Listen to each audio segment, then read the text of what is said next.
Buenos días, arrancamos esta primera mesa dedicada a las agendas del cambio. Y sabemos que a nivel global y muy concretamente desde la Unión Europea se han ido construyendo y consolidando las agendas que nos deben dirigir hacia la descarbonización. Y muchas de ellas, directa o indirectamente, determinan el futuro de la arquitectura y en tanto establecen objetivos, marcos técnicos, condiciones de financiación que realmente son decisivos para nuestro sector.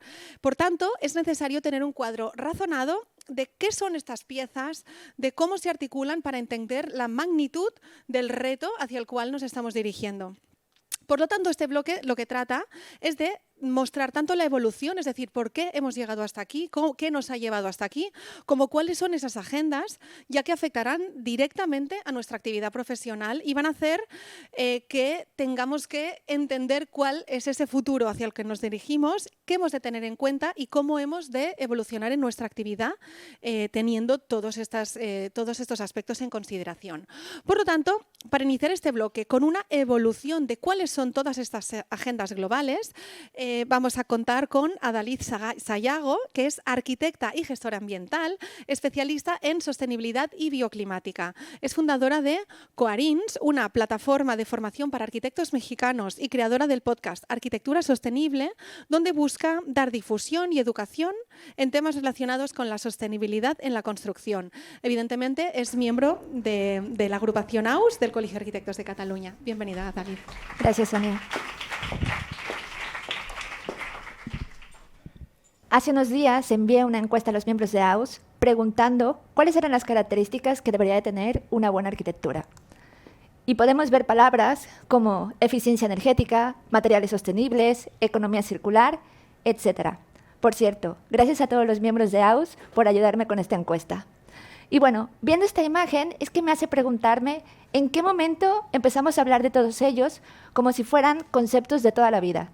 Y lo más importante, ¿por qué el día de hoy estamos en una jornada llamada Descarbonizando la Arquitectura? Pues para dar respuesta a estas preguntas, quiero que me acompañen a través del tiempo, a través de las diferentes agendas globales y europeas. Así que sin más preámbulos, comenzamos. 1962, se publica el libro Silent Spring de Rachel Carson, considerado el primer libro que habla acerca del uso intensivo de pesticidas, y justamente este libro generó una gran movilización ecologista que hizo que la agencia, o más bien el Departamento de Agricultura de los Estados Unidos, se replanteara todas sus políticas en el uso de los pesticidas. Y no solo eso, también fundó las bases para la creación de la Agencia de Protección Ambiental de los Estados Unidos mexicanos, de los Estados Unidos. Y bueno, esta parte también despertó un gran interés en la sociedad en temáticas como la pérdida de la biodiversidad, la degradación y agotamiento de los recursos, también acerca de la conservación del medio ambiente, y la gente se empezó a plantear y a pensar cuál era el modelo de desarrollo que se estaba teniendo. Y aquí quiero hacer un paréntesis para darles una definición. ¿Qué son la cumbre de la Tierra? Bueno, una cumbre de la Tierra son conferencias de las Naciones Unidas que lo que intentan hacer es llegar a un acuerdo global en materia de medio ambiente, desarrollo, cambio climático, biodiversidad y, bueno, cualquier tema relacionado. La primera, como ya les dije, fue en el año de 1972, fue en la ciudad de Estocolmo, y justamente aquí se genera un documento llamado la Declaración de Estocolmo, que era una guía con una serie de recomendaciones y estrategias para la conservación del medio ambiente. Y como dato curioso, también en esta misma cumbre se proclama al 5 de junio como el Día del Planeta. Así que si alguno de ustedes ha hecho algún post en Instagram, ya sabe de dónde viene. Pero continuamos un poco más en el tiempo. Ya les había mencionado que la gente se estaba cuestionando acerca del modelo de desarrollo que se tenía en la época.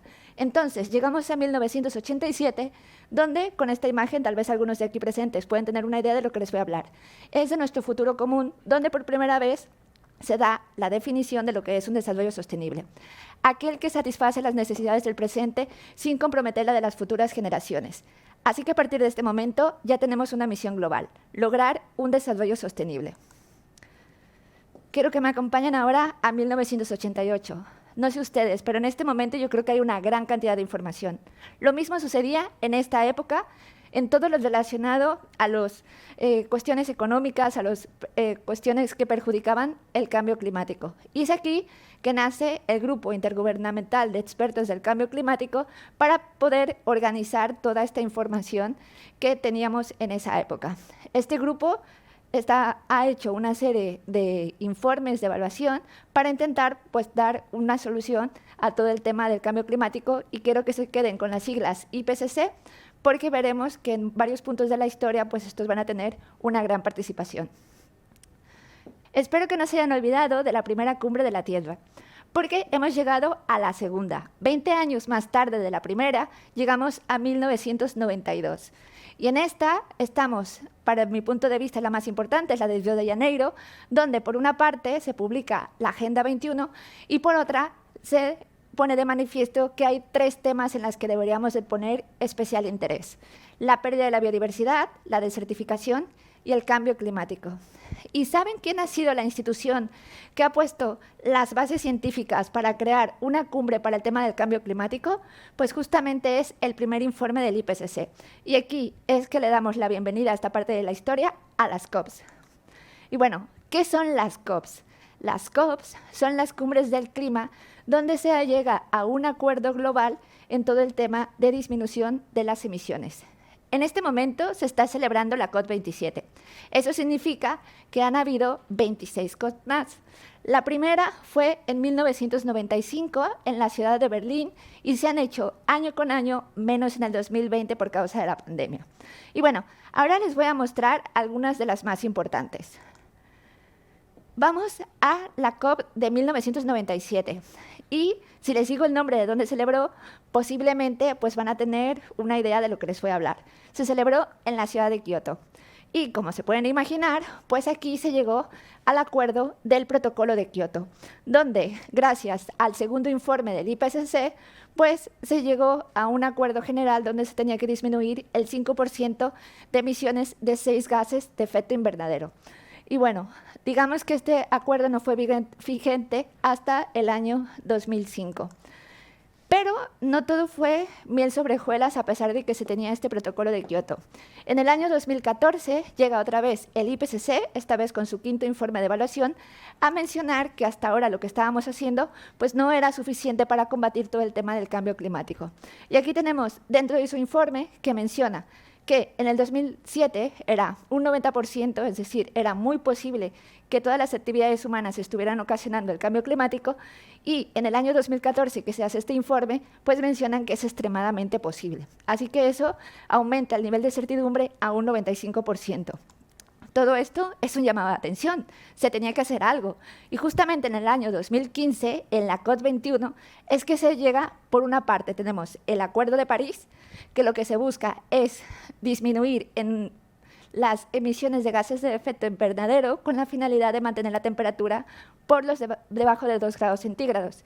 Y por el otro lado, tenemos los Objetivos de Desarrollo Sostenible. Estos objetivos no son los primeros que tenemos dentro como objetivos de desarrollo.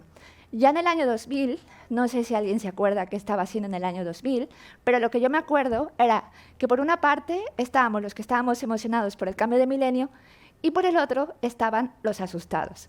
Pero bueno, fuera de esto, en el año 2000 lo que se estaba buscando era un cambio de milenio y dar una solución a todas las problemáticas de ese cambio de milenio. Entonces llega los Objetivos de Desarrollo del Milenio. Son 8, no los mencionaré ahora, los pueden buscar en internet. Pero lo importante es que tomaron estos 8 objetivos, agregaron unas temáticas más y con esto se generó una encuesta llamada Encuesta Mi Mundo, que fue entre los años 2012 y 2015, que dieron origen a los 17 Objetivos de Desarrollo Sostenible, tal como los conocemos ahora. Y bueno, posiblemente algunos estén preguntando si ahora va a aparecer la gráfica de los 17 Objetivos de Desarrollo Sostenible, pero no. En sustitución, mejor les voy a presentar cuáles son aquellos ODS que yo considero participan directamente en la construcción. Comencemos. Objetivo 3. Sabemos que el 90% de nuestro tiempo lo pasamos en espacios interiores. Por eso es importante pues, tener conciencia de estándares de salud, de bienestar, calidad de aire, etc. Objetivo 7. la energía más barata es aquella que no se consume. Por eso es importante que apliquemos estrategias de arquitectura bioclimática, después el diseño pasivo, y cuando hayamos hecho todo esto, pues comencemos con todas las estrategias de eficiencia energética para disminuir la mayor cantidad de energía. Y una vez que ya sabemos que hemos disminuido toda la cantidad de energía, pues es importante dotar ese mínimo consumo por medio de energías renovables. ¿Saben de lo que estoy hablando? Pues estoy dando la definición de edificios de energía casi nulo que aparece en el Código Técnico de la Edificación. Y bueno, siendo positivos, habrá una creciente demanda de edificios ecológicos. Por lo tanto, necesitamos obra capacitada para estos edificios, fomentando el trabajo decente y también el crecimiento económico. Y bueno, por un lado podemos ser positivos con la alza de estos edificios ecológicos, pero también vemos el inminente cambio climático. Por lo tanto, debemos de trabajar en la industria, en la innovación, en la infraestructura para crear edificios resilientes. Y por último, otro dato más. Sabemos que para el 2030 el 60% de las personas estarán viviendo en ciudades. Por lo tanto, habrá más presión en los recursos hídricos, más presión en las infraestructuras, y por eso es importante crear ciudades y comunidades sostenibles. Y aquí los urbanistas tienen un papel muy importante. Sigamos adelante. La arquitectura, la construcción, es un gran consumidor de recursos y también un gran generador de desperdicios. Y por lo tanto, aquí en la producción y consumos responsables debemos de tener más conciencia de todo lo que estamos generando. Y aquí es donde la economía circular llega a presentarse. Objetivo 13. Ups, les estoy haciendo un spoiler. Este me lo salto y yo se los hablo más adelante. Objetivo 15. Bueno, sabemos que, como ya les había mencionado, extraemos una cantidad de materia prima para nuestros edificios. Y sé aquí que herramientas como el análisis de ciclo de vida que les presentará Eulalia más adelante, pues les ayudará a cuidar todo el tema de la vida de los ecosistemas terrestres. Y por último, llegamos al objetivo 17, Alianza para lograr los objetivos. A esta he decidido crearle una diapositiva especial porque justamente en la COP21, que fue en el año 2015, se creó la Alianza Global para la Edificación. Y aquí, si van a la página web y buscan reportes, encontrarán el estatus global de los edificios en la construcción. Y justamente en este reporte pues van a encontrar una gráfica donde menciona que el 36% de la energía es consumida por los edificios y la construcción, y que estas están generando el 37% de todas las emisiones de gases de efecto invernadero. Así que si en algún momento escuchan que los edificios están generando el 40% de las emisiones, ya saben de dónde viene. Continuemos adelante. Llegamos al año 2018. ¿Adivinan quién ha hecho un nuevo informe acerca de las emisiones de gases de efecto invernadero? Muy bien, el IPCC, así es. Ha llegado nuevamente el IPCC a presentar su informe especial acerca de cuáles serían las consecuencias de si llegáramos a un calentamiento global de 1.5 grados. Y lo que hace en este estudio es hacer una comparación de qué sucede si llegamos a 1.5 grados y qué sucede si llegamos a los 2 grados centígrados planteados en la COP21. Y claro, esto es una llamada de atención para que los gobiernos presentaran pues nuevas propuestas. Y es aquí cuando llegamos justamente al año 2019. La presidenta de la Comisión Europea, Ursula von der Leyen, presenta el Pacto Verde Europeo, que es una hoja de ruta pues, para volver sostenible la economía de la Unión Europea. Y está centrado en 9 líneas de acción. Son todas las que están aquí a continuación en este gráfico. No hablaré de todas, sino solamente me centraré en aquellas que yo considero son más importantes. La primera, comencemos por el transporte. Bueno, sabemos que el transporte está generando el 75% de las emisiones globales de la Unión Europea y, por lo tanto, es importante tener un compromiso de reducción del 90% de estas emisiones para el año 2050. Después, tenemos otro compromiso de la neutralidad climática. Y aquí lo que buscamos, que está muy relacionado con ese objetivo que les había dicho, les estoy haciendo spoiler, pues justamente debemos de reducir en un 55% de las emisiones para el año 2030 para alcanzar esta neutralidad climática para el año 2050. Y esto está muy relacionado con el tema de la energía, donde también debemos de buscar la descarbonización de todos los edificios y de todas las industrias para lograr reducir en un 55% las emisiones para el 2030 y alcanzar la neutralidad en emisiones para el año 2050. Así que es aquí donde comenzamos a hablar de descarbonización. Y claro, para lograr todas estas acciones que les estoy comentando, es importante tener acciones encaminadas en la financiación y el desarrollo regional, y es aquí donde llegan los fondos Next Generation, que nos hablará Marta más adelante, a tomar papel en este punto de la historia. Y claro, para lograr este Pacto Verde Europeo, pues necesita compañía. Y es aquí que en el año 2021 llega la New European Bauhaus, que hablará Greta más adelante, a ponerle alma a este Pacto Verde Europeo. Y si estamos pensando que debemos de definir cuáles serán las actividades que van a hablar en temas de sostenibilidad y que son esos sistemas que estarán encaminados a crear sistemas resilientes y sostenibles, pues llega Taxonomy para darnos más información acerca de estos nuevos modelos.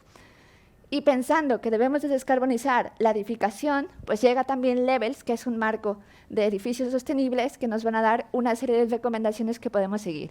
De estos dos temas, dado que yo no soy experta, hablará Tony más adelante.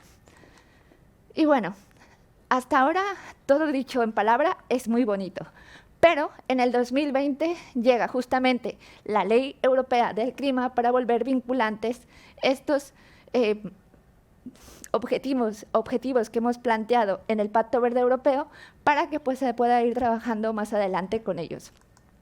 Y bueno, hasta ahora les estoy diciendo, si hay que reducir el 55% de las emisiones, 55% de la energía, ¿de dónde llega este 55%? Este 55% nace de ese informe especial del IPCC, que era del calentamiento global, y si preguntan, bueno, ¿y cómo se van a reducir estas emisiones de gases de efecto invernadero? Pues hay un paquete que se llama Paquete 55, donde en el caso de la construcción, la mayoría se está enfocando, para los que no ven en la parte de atrás, en la eficiencia energética. Así que para reducir las emisiones en la edificación, la mayoría de actividades se están enfocando en la eficiencia energética. Y justamente para intentar alinear este Pacto Verde Europeo que les he mencionado con la normativa de eficiencia energética, es que en el año, bueno, tenemos esta nueva normativa, la EPBD, que ya Albert nos va a hablar más adelante de ella, para tratar de alinear los objetivos del Pacto Verde Europeo con la nueva normativa. Y bueno, esta se planea que sea vigente para el 2023. Y bueno, con esto he intentado resumir a lo máximo el motivo por el cual hoy estamos hablando de descarbonización de la arquitectura. Espero que le hayan quedado un poco claros los conceptos de por qué hoy estamos hablando de economía circular y de todas estas temáticas, pero si acaso quieren profundizar más en todos estos temas, pues pueden ir a mi canal de divulgación para que puedan profundizar más en ellos. Gracias.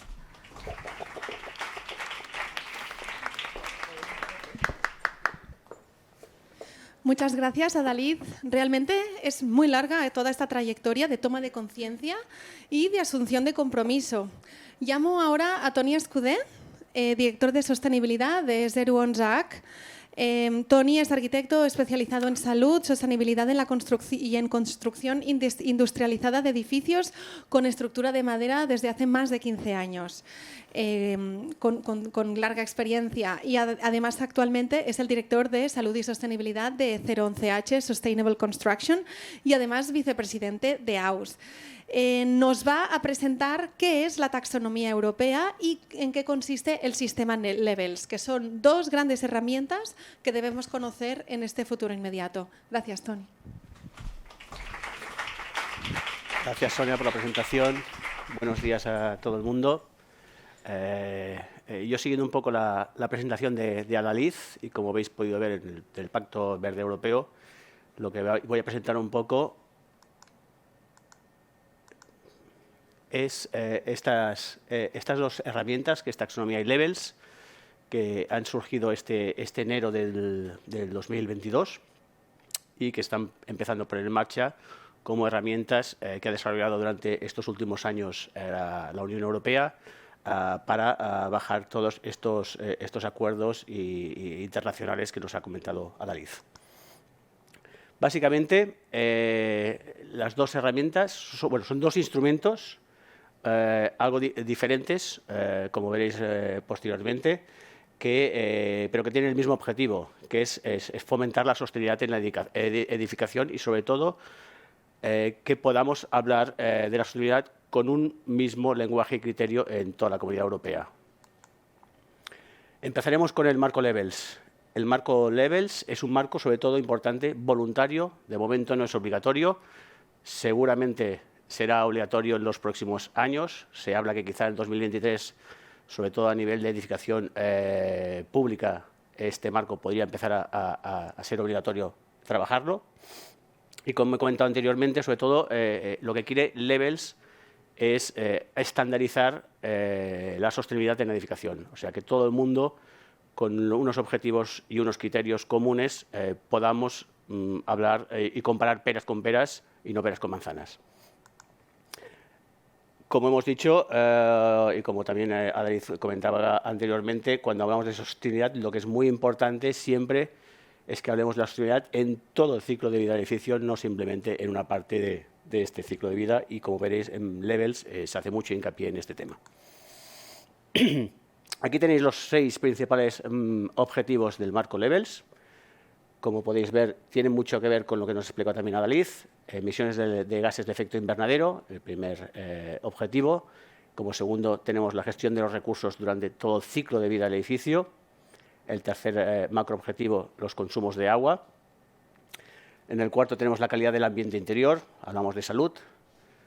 En el quinto, el cambio climático, o sea, cómo esto, con las consecuencias del cambio climático, hay que trabajar los edificios.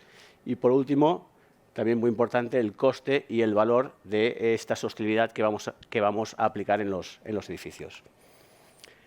Estos 6 macroobjetivos tienen 16 criterios. Como podéis ver, cada objetivo tendrá más y menos criterios. Y principalmente, y los que tienen sobre todo que ver con la jornada de hoy, serían los de emisiones de gases de efecto invernadero.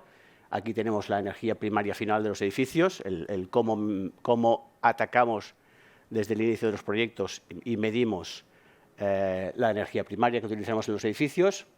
El Global Warming Potential, el potencial de calentamiento global de los edificios. Aquí 100% estamos hablando de descarbonización. En el segundo macroobjetivo, en la gestión de recursos, sobre todo hablamos de materiales, de la construcción de los edificios, los materiales, ¿no? Desde un inicio, este inventario de materiales, cómo estos materiales que empezamos a pensar en los proyectos van acorde con la sostenibilidad, con su mantenimiento, con toda su vida, ¿no? Con la descarbonización de los materiales. Los residuos, súper importante, ¿no? Linkado también con economía circular. Tenemos que minimizar la cantidad de residuos que genera un edificio. Los tenemos que convertir en materiales reutilizables, renovables. La vida de servicio, ¿no? Cómo pensamos los edificios en toda su vida y en las adaptaciones que puedan tener, en las reformas que puedan tener, ¿no? Desde un inicio hay que pensar en todo esto. Y por último, como no, en el fin de vida de útil de este edificio. Cuando este edificio acaba su vida útil, no hay que derribarlo. Lo ideal sería poderlo desmontar y recuperar todo este edificio para volverlo a poner en el mercado, sobre todo sus materiales, ¿no? Temas de agua, sobre todo importante el tema del consumo en fase de uso, tanto de los sistemas de griferías, de consumos de sanitarios, así como de la posible jardinería de estos edificios, ¿no? De cómo minimizamos el consumo de esta agua.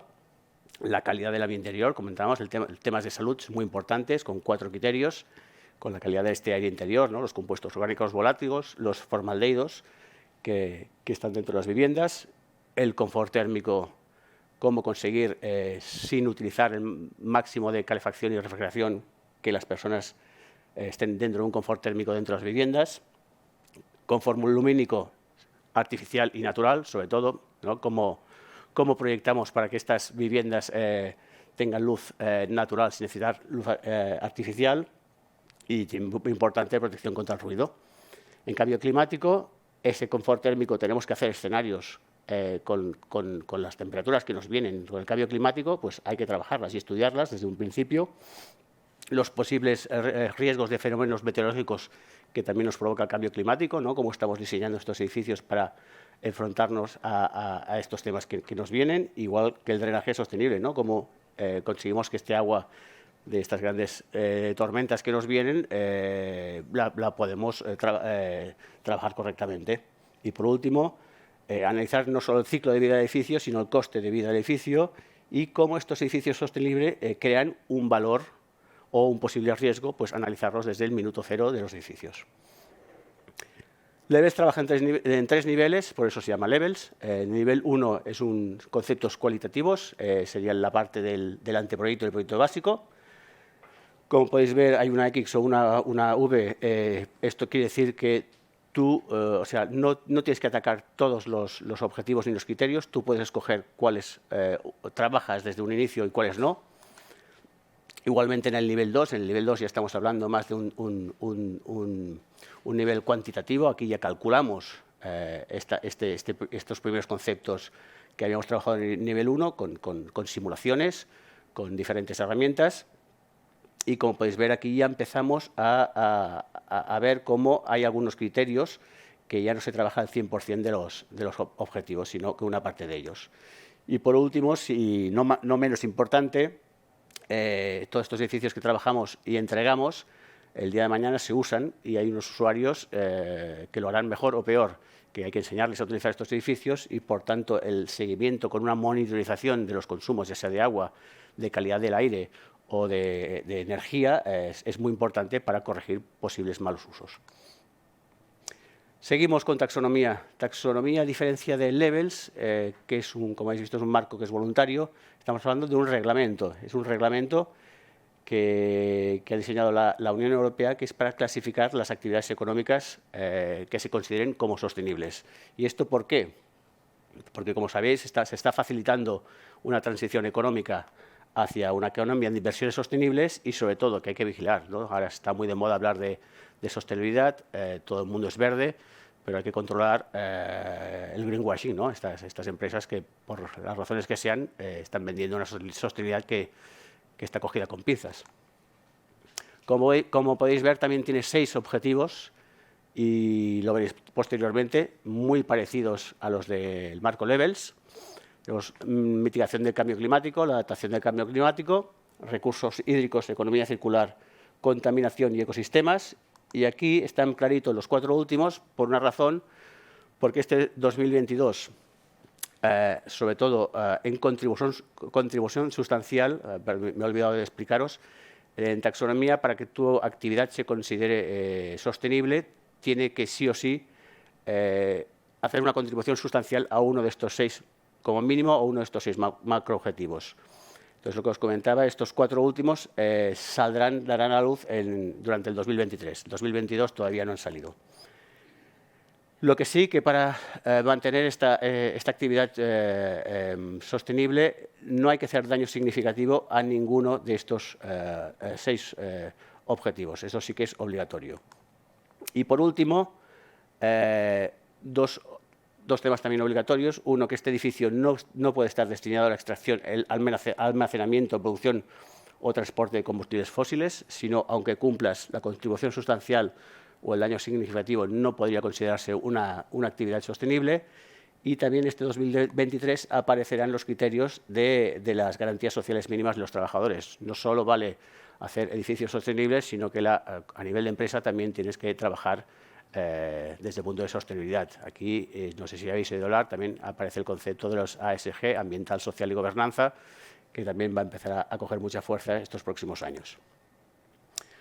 Aquí básicamente comentaros que todo esto, igual que en Levels, todo esto afecta a la nueva construcción, a la rehabilitación, a la adquisición y la propiedad y a la demolición y derribo. Y como podéis ver, aquí están los criterios de estos macroobjetivos. Entonces, en esta jornada, como estamos hablando de descarbonización, vamos a comentar solo el primer objetivo, que es mitigación del cambio climático. Y para que os hagáis una idea, hay estos criterios. Cada uno de estos criterios tiene unos justificantes, pero básicamente lo que nos pide para hacer una contribución sustancial a la mitigación del cambio climático es que reduzcamos un 10% el consumo de energía primaria no renovable respecto a lo que demarca el Código Técnico de Verificación, que además realicemos unas pruebas de verificación y control al finalizar la obra, como puede ser un blower door test, como puede ser una termografía, y que calculemos sí o sí el potencial de calentamiento global del edificio. Estos dos en edificios de más de 5.000 metros cuadrados. Y en el do not harm, en el no hacer daño significativo, tenemos que sí o sí disponer de información sobre el uso del edificio para justificar que ésta no está destinado a la extracción, almacenamiento, transporte o fabricación de combustibles, que es lo que os había comentado anteriormente, y que el consumo de energía primaria renovable no supere el umbral establecido en el DBHE 0. Aquí, para finalizar un poco, podéis ver la relación que os comentaba inicialmente entre Levels y la Unión en Taxonomía. Sus macroobjetivos están muy linkados, menos el último, que es ecosistemas y costes y valor. Como conclusión de esta presentación, deciros que la taxonomía europea, que es la regulación, y el marco Levels, que es voluntario, se están imponiendo en la Unión Europea y sobre todo en diseño de políticas públicas, como he comentado inicialmente, y que creo que es necesario y urgente que nuestra regulación se adapte a estas normativas. Esto es todo. Gracias a todo el mundo. Muchas gracias, Toni. Realmente es preciso conocer estos nuevos marcos que van a definir la calidad de la arquitectura que producimos en términos de sostenibilidad, pero también de salud, porque hemos visto que se engloban algunos aspectos como, por ejemplo, la calidad del aire interior. Y es que realmente, bajo la mirada ecosistémica de One Health, no hay una diferencia, no hay una línea que divida lo que se supone que es del medio ambiente y lo que pertenece a la salud de las personas, sino que está todo estrechamente vinculado. Entonces, bueno, ahora damos paso a Eulalia Figuerola, que es la directora de sostenibilidad de House Healthy Buildings, arquitecta, experta en bioclimática y en la evaluación de sellos de sostenibilidad como son Verde y DGNB, miembro evidentemente también de AUS, y nos hablará de la metodología del análisis de ciclo de vida que está en este caso detrás de Levels. Gracias, Eulalia. Gracias, Sonia. Bueno, bon dia a tothom. Buenos días.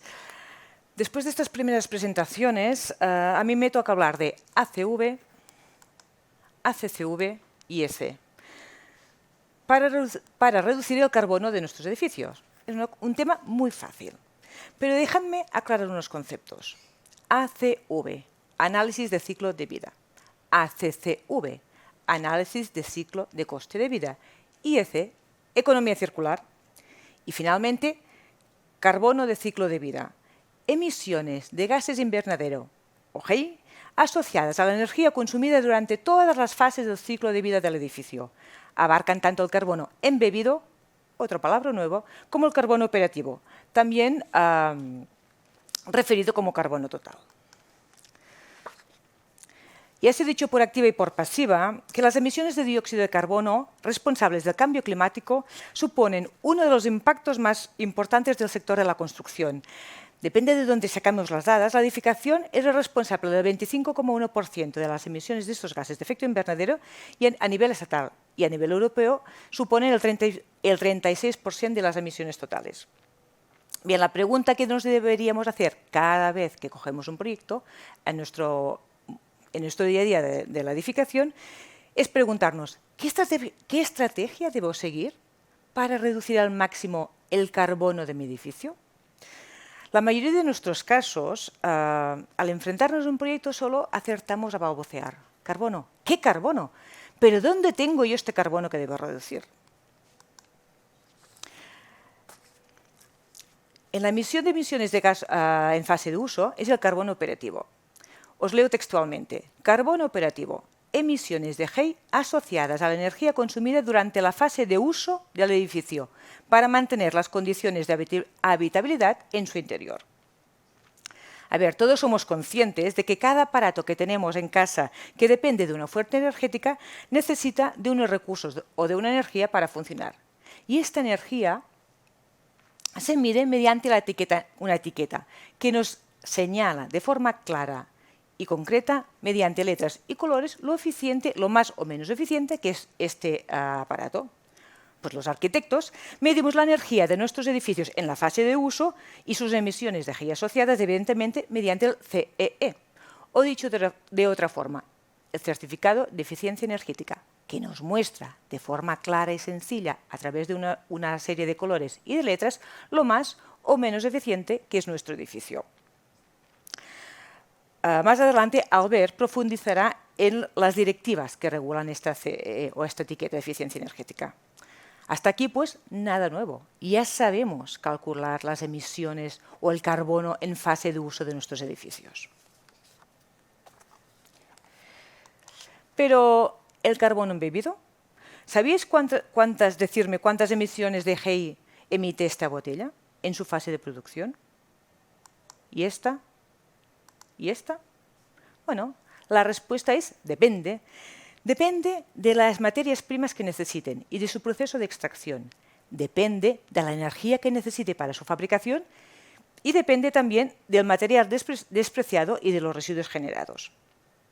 Por ejemplo, para la fabricación de una botella de plástico es necesario extraer y refinar petróleo convirtiéndolo en ácidos, a partir de los cuales, a través de un proceso de paletización, extrusión y polimerización, se obtiene un PET amorfo, que además, a partir de un proceso de cristalización, se obtiene el PET en forma de resina y que además necesita un proceso de inyección y de moldeo por calor para convertirlo en un envase final. Todo este proceso es la energía embebida o el carbono embebido de esta botella de plástico.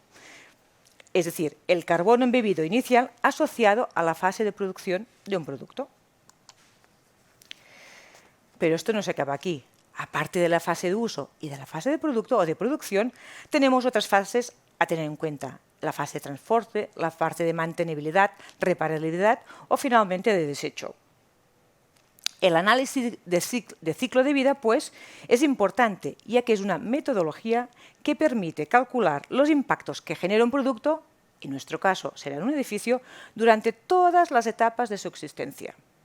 Estas etapas se definen a partir de la norma EN 15978, mediante unas fases. Rápidamente, A1 a 3, extracción y suministro, A4 a 5, proceso de construcción, B1 B7, uso y mantenimiento, C1 C4, de construcción y demolición. Y finalmente una fase D, de la que hablaremos más adelante. Esta metodología es importante porque nos permite conocer cómo interactúa nuestro edificio con el entorno y cuál es su impacto en cada una de estas fases, en cada una de las cuales necesita unos recursos, materias primas, energía y agua, y en cada uno de ellos produce unos impactos y unos residuos. Es la herramienta científica más confiable ya que ofrece una visión del conjunto de los impactos ambientales y del momento en que se producen.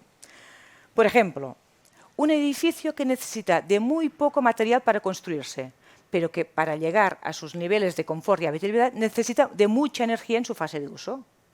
Comparémoslo con otro edificio que necesita de muchos materiales para su construcción, pero de poca energía para llegar a esta misma habitabilidad y confort.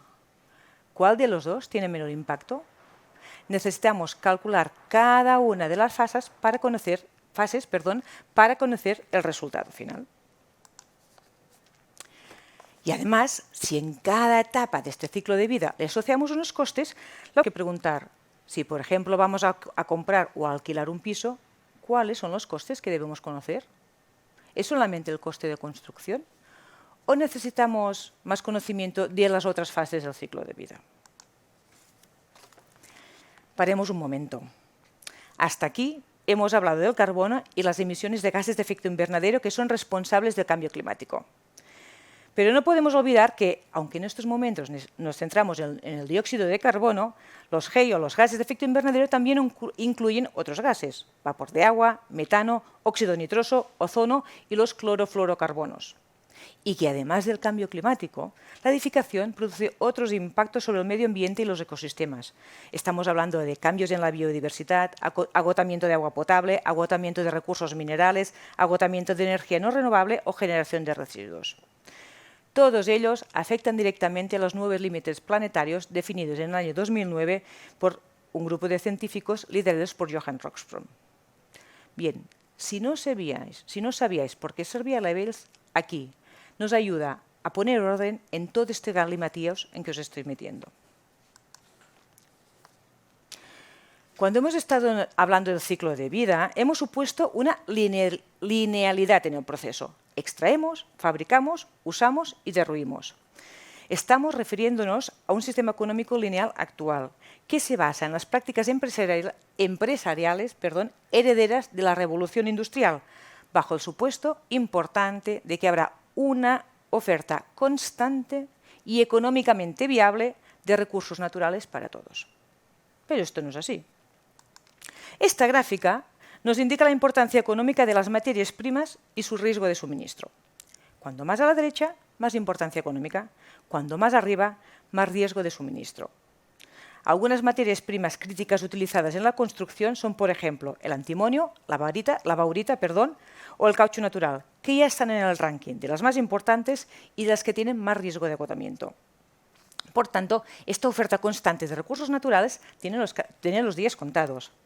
El sistema lineal es un sistema depredador, ineficiente y insostenible en el tiempo. La exposición de los precios de materias primas entre 2000 y 2010, el control chino de estas materias primas y la crisis económica de 2008 hacen resurgir un nuevo concepto que ya fue apuntado en 1996 por Kenneth E. Bowling, el concepto de economía circular. El concepto de economía circular trata de desvincular el desarrollo económico, ¿qué es el desarrollo económico? Sería otro debate, del consumo de recursos finitos. A diferencia de la economía lineal, la economía circular lo que hace es tener en cuenta las externalidades sociales y ambientales que genera, incorporándolas en la ecuación y en el coste de los recursos. Son 3 los objetivos de la economía circular: mantener los productos y los materiales en uso el máximo tiempo posible, regenerar los sistemas naturales y eliminar los residuos y la contaminación desde el diseño. Y para hacer eso, tiene 2 estrategias básicas: o bien utilizar materiales de base biológica que son diseñados para volver al suelo como nutrientes, que es el ciclo biológico, y utilizar productos recuperándolos, reciclándolos, reutilizándolos o reparándolos, que se llama el ciclo tecnológico. La economía circular, por eso, no solamente habla de eso, de materiales y residuos. Cuando hablamos de economía circular, tenemos que preguntarnos de ajustar la demanda a las necesidades. Es decir, ¿es necesario todo esto para generar habitabilidad y confort que demandamos? Escoger los sistemas de construcción eficiente. ¿Cuál es el sistema más eficiente en mi caso? Integrar los mecanismos de ciclabilidad. ¿Cuáles son los materiales que necesito y qué haré con ellos después de su uso o después de su ciclo de vida? Y al final, generar o gestionar la corriente residual. Con los pocos residuos que me quedan, ¿soy capaz de valorizarlos? En un modelo de economía circular transformamos esta linealidad de la CV hasta con un proceso máximo circular posible, manteniendo los productos y servicios, tal como hemos dicho, el máximo tiempo posible. Y aquí entra el último módulo de la CV, el módulo D, que calcula los beneficios y cargas más allá de los límites del sistema, de los materiales de reciclaje y de su posible valoración, transformando los residuos en recursos. Finalmente, como conclusión y como respuesta a la pregunta inicial, podemos decir que necesitamos medir el carbono en cada fase del ciclo de vida de nuestros edificios para conocer el carbono total que emite, y el análisis de ciclo de vida es la herramienta que nos lo permite. Y una vez lo conocemos, las estrategias de economía circular nos ayudan a reducirlo para que nuestros edificios emitan el menos carbono en la atmósfera. Muchas gracias.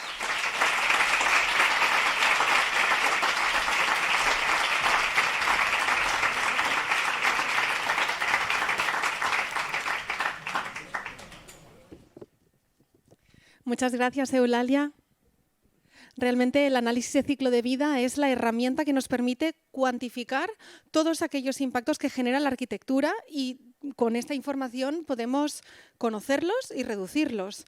Vemos que los indicadores son muy variados, que abren ventanas también a cuantificar el impacto en salud. Y ahora invito a que participe con nosotros Greta Tresserra. experta en desarrollo sostenible de ciudades y territorios. Tiene una amplia trayectoria internacional de la mano de entidades como UNHABITAT, PNUD, OIM, GIS o WWF. Ha estado profesora invitada de la Technische Universität de Berlín, de la Kunstuniversität de Linz, de la Princeton University en Nueva York y de la Universidad de los Andes en Bogotá, así como de la Universitat Politécnica de Cataluña y de la Escola CERT. Actualmente es la vicepresidenta de AUS y nos va a presentar la New European Bauhaus, que es una propuesta de gran interés para todos nosotros. Gracias. Muchísimas gracias, Sonia. Bueno, buen día, buenos días. Estoy muy feliz de ver la sala tan llena en el día de hoy y sobre todo de ver tantas caras jóvenes, porque los temas que estamos tratando hoy aquí no solamente son temas de mucha actualidad, sino son los temas del futuro. Son vuestros temas, como por ejemplo la New European Bauhaus, que es de lo que os vengo a hablar brevemente hoy. Me gustaría empezar con una pregunta, que es ¿por qué debemos conocer la New European Bauhaus y cuál es su relevancia en el proceso de descarbonización del sector?, que es la jornada que nos convoca a día de hoy en esta sala. Para entender qué es la New European Bauhaus era muy importante hablar de su proceso de creación.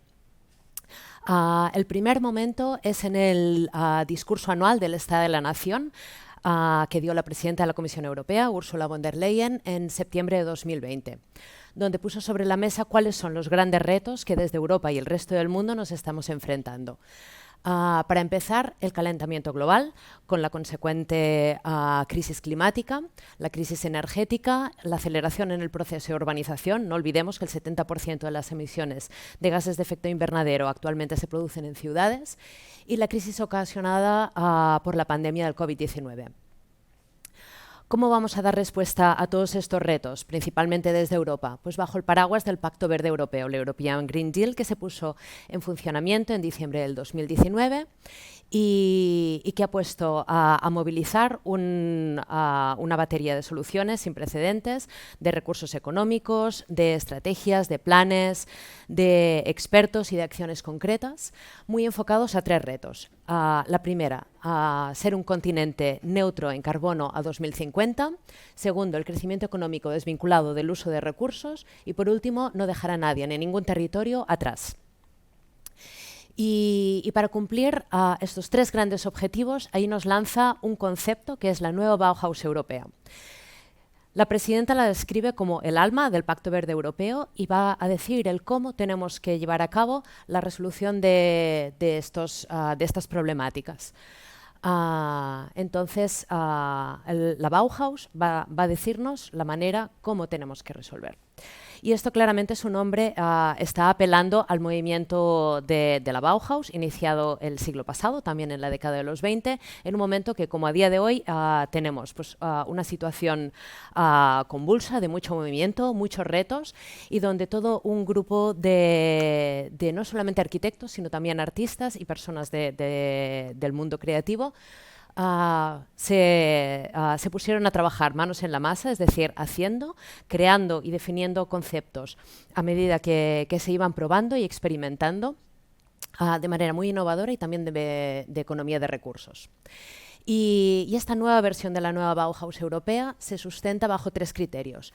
El primero, de sostenibilidad.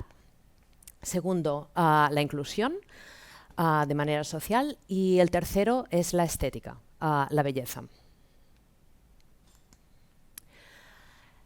Bueno, el proceso de ir definiendo qué será la New European Bauhaus empieza en 2021 en un proceso muy participativo de codiseño y de generación de una comunidad NEP, por las iniciales de New European Bauhaus.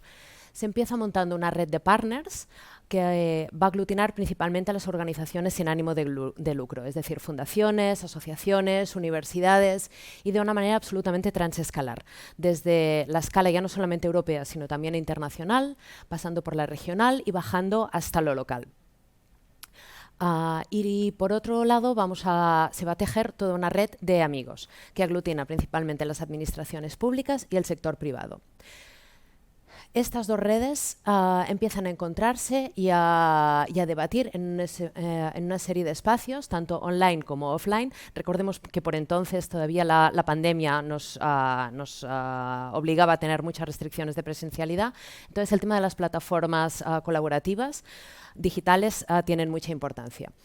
En estos eventos principalmente se empiezan a identificar proyectos que tanto sus resultados como su metodología de creación nos ayuden a definir cuál es este concepto New European Bauhaus. Además, no solamente se crean nuevas redes de colaboración, sino que también se identifican las existentes y se fortalecen. Y va a servir principalmente para tejer un nexo desde Europa, el espacio de policy making, es decir, como top-down, con lo local, es decir, reconociendo todas estas identidades y ponerlas en valor y comunicarlas a este nivel más elevado. Un segundo gran momento de este proceso de construcción de la nueva Bauhaus europea llega también en 2021, en primavera, con los premios. Se hace una amplia convocatoria y llegan más de 2.000 aplicaciones.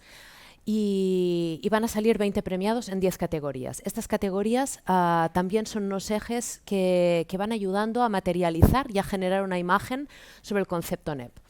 Las técnicas y materiales y los procesos de diseño de construcción, otra vez, ¿no? La importancia del proceso, a veces incluso más que el resultado, la rehabilitación circular, sobre la circularidad pues ya ha hablado Eulalia, la coevolución del entorno construido y la naturaleza, este binomio va a estar siempre muy presente en el concepto New European Bauhaus, la regeneración de espacios rurales y urbanos, productos y estilo de vida, preservación y transformación del patrimonio, muy importante también las preexistencias y cómo nos relacionamos con ellas, los espacios para la interacción y el aprendizaje, la movilización de la cultura, las artes y las comunidades, las soluciones habitacionales modulares, adaptables y móviles y los modelos educativos interdisciplinarios. De nuevo, la parte del aprendizaje toma mucha relevancia. ¿Y por qué los 20 premios se agrupan solo en 10 categorías? Y es porque siempre vamos a tener dos niveles de premio. El primero para proyectos ya terminados y consolidados y el segundo para jóvenes promesas, porque se quiere asegurar que los jóvenes están todo el rato vinculados a este proceso de creación. El siguiente momento muy importante de esta parte más participativa es el festival en 2022. El festival se celebra en primavera, en Bélgica, en Bruselas, y tiene tres grandes áreas. La primera es una feria, donde se hace un showcase con más de 100 proyectos que van mucho más allá de lo habitacional y donde el punto fuerte es la innovación, en retos como la eficiencia energética, la gestión efectiva de recursos, la emergencia habitacional, etc. Otro eje son las conferencias, llegan más de 85 expertos de todo el mundo a hablar sobre estos temas y por último un foro donde se generan espacios de debate y de codiseño alrededor de todas estas temáticas.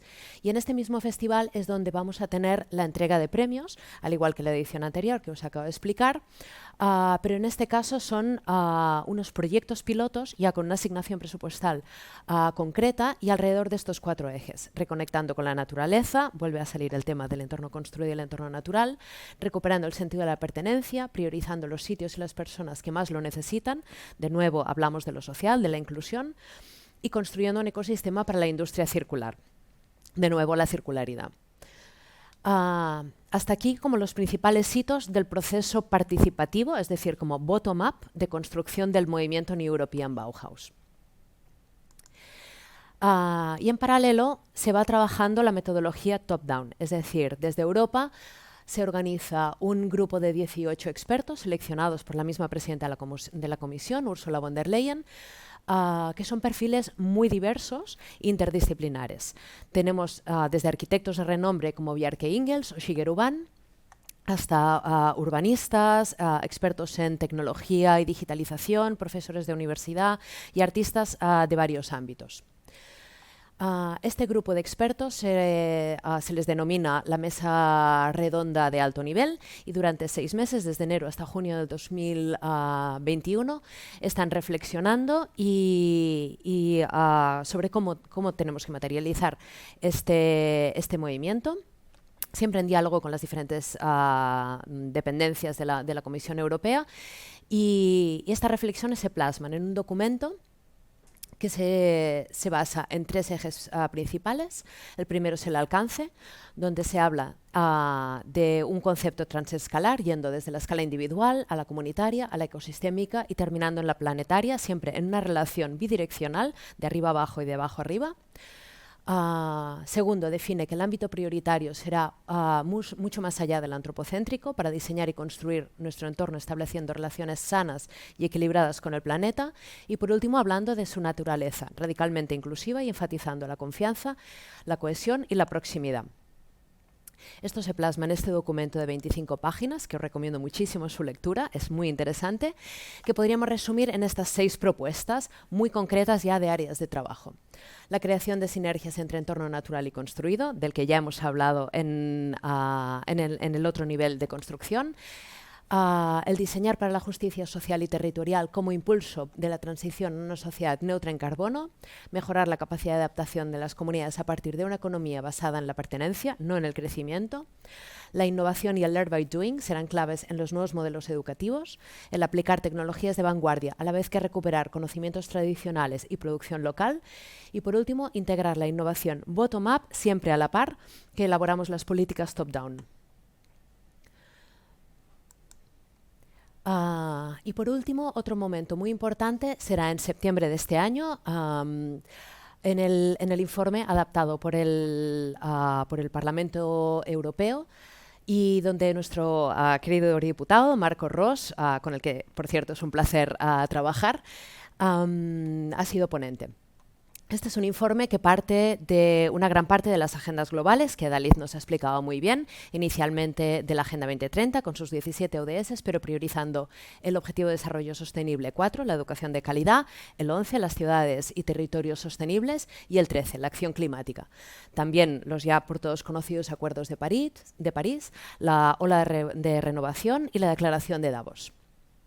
Este informe principalmente reconoce y apoya la iniciativa de la Comisión Europea de la creación de este movimiento de nueva Bauhaus europea, y hace una serie de demandas. La primera va a ser una asignación presupuestaria concreta para poder seguir desarrollando estos proyectos pilotos, estos proyectos punta de lanza, que nos van a ayudar a seguir definiendo cómo tenemos que afrontar los 3 retos del Pacto Verde Europeo.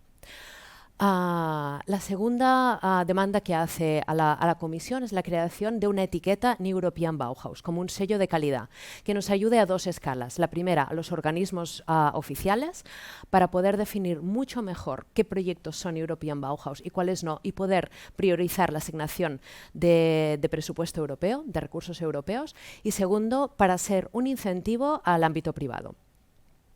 También alenta y anima a que se sigan asignando estos premios anuales. Eso sí, se reclama un mayor equilibrio territorial. En la última edición de los premios, pues lastimosamente tuvo todo un carácter mucho más nórdico, y va a ser muy importante que se recoja toda la diversidad de identidades y de ámbitos regionales. Y por último, está reclamando un sistema de indicadores, es decir, que podamos tener un sistema objetivo de medición de qué proyectos van a ser New European Bauhaus y cuáles no, partiendo principalmente de la Agenda 2030, de sus 17 Objetivos de Desarrollo Sostenible, y del informe publicado en 2021 de Davos Baukultur, que tiene que ver con la calidad arquitectónica, y ahí se plantean 8 criterios con una batería de 96 indicadores muy interesantes, que va a ser el punto de partida de este desarrollo de la etiqueta New European Bauhaus y de definición del concepto. Bueno, para resumir e ir terminando, la New European Bauhaus pretende contribuir a dar respuesta a los retos climáticos y sociales globales que hablábamos inicialmente, sin distinción entre el entorno natural y el entorno construido, de manera muy participativa y reconociendo todas las identidades y realidades, y que éstas se vean reflejadas, tejiendo y fortaleciendo las redes interdisciplinarias de colaboración y diseño colaborativo, contribuyendo a acelerar la innovación de manera creativa, tangible, acercándose a la gente y haciendo muy atractivo un modo de vivir sostenible, y tejiendo un puente entre la ciencia y la tecnología y las artes y la cultura. Y ahora os invito a todos los que estamos aquí, que me atrevo a decir que la mayor parte somos arquitectos, a hacer una reflexión. Esto ¿Sentís que nos está apelando a nosotros directamente? ¿Os sentís identificados con toda esta definición del movimiento? Bueno, espero que sí, porque claramente ahora podemos ya responder la pregunta inicial que habíamos realizado al inicio de la presentación, de por qué debemos conocer la New European Bauhaus y cuál es su relevancia en el proceso de descarbonización del sector.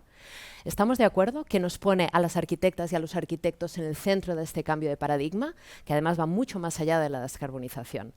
Como ya mencionaban nuestros directores generales al inicio de la charla, esto va de una revolución, de un cambio de manera de vivir, donde los arquitectos estamos en el centro y nos están llamando a liderarlo, cerrando ciclos y logrando la neutralidad de carbono de manera sostenible, de manera socialmente responsable, la inclusión y cuidando nuestro entorno natural y construido también desde la estética, la belleza.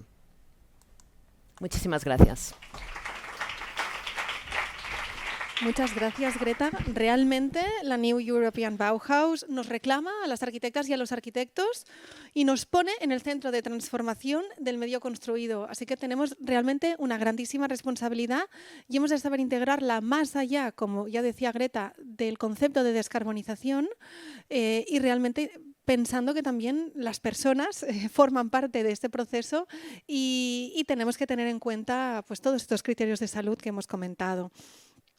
Aprovechemos este momento y de nuevo vamos ahora a explicar otra de las estrategias que se están llevando a cabo en todo este proceso de cambio en el que estamos sumergidos. Marta Martínez es la coordinadora de la Oficina Técnica de Rehabilitación del COAC en el contexto de los fondos Next Generation europeos para la rehabilitación energética residencial. Marta es arquitecta por la UPC y es Executive MBA por ESADE, con funciones en puestos técnicos de gestión, en programas en marcos europeos de investigación, desarrollo e innovación en la Comisión Europea, así que tiene una amplia experiencia dentro de este sector y también en diversos países, ¿no? Como Estados Unidos, Europa, Medio Oriente y Asia. Todavía no es miembro de AUS, eso sí que lo tendremos que corregir, y nos hablará de estos fondos Next Generation, ¿no? Que es esta financiación dirigida principalmente a la rehabilitación energética de los edificios, pero veremos que va más allá de conceptos energéticos, porque más allá, ¿no? está la habitabilidad o la salud de las personas y que se mueve con esos nuevos retos que define el futuro de la arquitectura europea. Gracias, Marta. Gracias. Muchas gracias, Sonia. Evidentemente podéis contar conmigo para AUS, así como también animo al público a que también se anime y participe en AUS. Bien, habéis oído hablar de los fondos Next Generation. Vengo a presentar estos fondos europeos que veremos abordan muchos de los conceptos que hemos ido hablando, ¿no? Entonces, los tenemos ya sobre la mesa.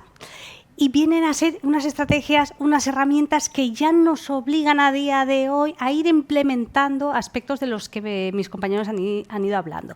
Básicamente, para entender en la presentación, haremos un primer bloque de contexto, que son los Next Generation europeos que en España que representan y más concretamente en arquitectura, en nuestro sector, donde los encontramos, que vendrían a ser qué son y qué financian. Luego, segundo bloque, veremos concretamente qué programas tenemos sobre la mesa, dónde podemos solicitar, ir a buscar financiación pública ahora mismo bajo el amparo de los Next Generation, qué nos exigen para poder participar. Y el tercer bloque, que creo que es el importante, ¿qué representa esto para la profesión y en nuestro día a día como arquitectos? ¿Qué documentos nuevos están apareciendo y ya para poder hacer solicitudes Next Generation nos estarán exigiendo, y muchos de ellos nuevos que aún pues no hemos tenido tiempo de aprender o saber cómo hacer? Bien, entrando en contexto, primer bloque, contexto y, ojo, también nuevas figuras que aparecen. Bien, recordamos estos Next Generation como esos instrumentos financieros que aparecen debido a la recesión del COVID, ¿no? Se pretende impulsar de nuevo la economía y veremos que tienen que la Green Deal europea, el Pacto Verde Europeo, tienen mucha influencia sobre ellos. En España, concretamente, se materializan en el Plan de Recuperación, Transformación y Resiliencia, y dentro de este lo que nos atañe a nosotros para el sector edificación y construcción, el componente 2, que veremos, tiene una dotación, hasta ahora también, una dotación económica que no habíamos visto, sin precedentes hasta el momento, de 6.820 millones, a realizar en un periodo de tiempo de 2021 a 2026 para ayudas para renovar viviendas, edificios, barrios, construir viviendas en alquiler asequible. Bueno, iremos entrando. Propiamente el Plan de Recuperación, Transformación y Resiliencia español, que se establece para repartir estos fondos. Ojo, la definición básica del plan: transformación hacia una economía más sostenible, hipocarbónica y resiliente al cambio climático. Ya vamos viendo cómo el foco está cayendo sobre, ojo, aquí tenemos 4 ejes, uno de ellos transición ecológica, pues la importancia que tendrán todos los objetivos y todos los programas que aparecen en el Next Generation con ese Green Deal europeo que nos marcará aquí requisitos a cumplir. Se establecen 11 palancas bajo las que hay 32 componentes. Uno de ellos, vemos que es un amplio, abarca todos los sectores, pero uno de ellos, el componente 2 que hablábamos, propiamente para un enfoque a rehabilitación energética que veremos. Y ojo, también importante destacar, el 40% de todos los objetivos de este plan español de Next Generation tiene ese enfoque en objetivos climáticos. Aquí vemos el impacto ya real que tenemos a día de hoy. Entonces, nuevas figuras que aparecen y establecen los Next Generation. Por una parte, tenemos las oficinas de apoyo a la rehabilitación, capitaneadas por el CESCAE. Cada colegio de arquitecto ha establecido, cada comunidad autónoma tiene su OAR, se establece esta red OAR. Aquí en Cataluña tenemos la OTR, Oficina Técnica de Rehabilitación del Colegio de Arquitectos, que es donde me encuentro yo. Y no solo los colegios de arquitectura, sino también otros colegios, como por ejemplo colegios de arquitectos técnicos, colegios de administradores de finca, aquellas entes que realmente se encuentran, que deben de alguna forma ayudar a impulsar esta rehabilitación energética que iremos viendo, pues empiezan a formar estas oficinas para objetivos, impulsar que se realicen esta rehabilitación energética de los fondos Next Generation, pero también para, de alguna forma, junto a la administración pública, participar en el proceso, formar a estos profesionales que necesitarán realizar estas tareas que nos ponen sobre la mesa los Next Generation. Y también la propia administración está creando redes de oficinas locales de rehabilitación. Bien, pues.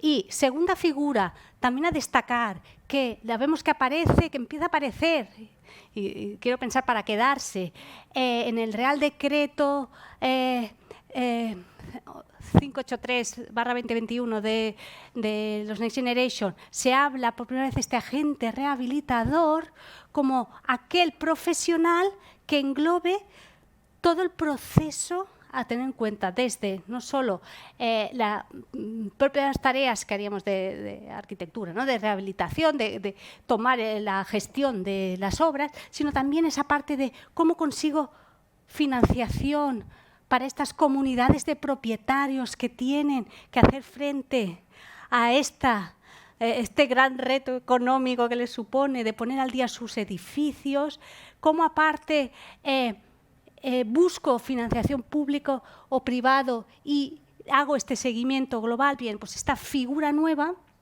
que yo creo que los arquitectos tenemos mucho a hacer y mucha importancia para tomar estas riendas, pues aquí que nos vaya sonando también. Y entrando ya en programas, en casos concretos, en qué ejemplos tipos tenemos de los programas de Next Generation que se nos está pidiendo.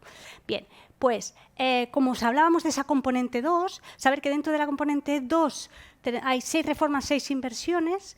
Bien, pues por ejemplo, la primera de ellas, componente 2, inversión 1, programas de rehabilitación para recuperación económica y social en entornos residenciales.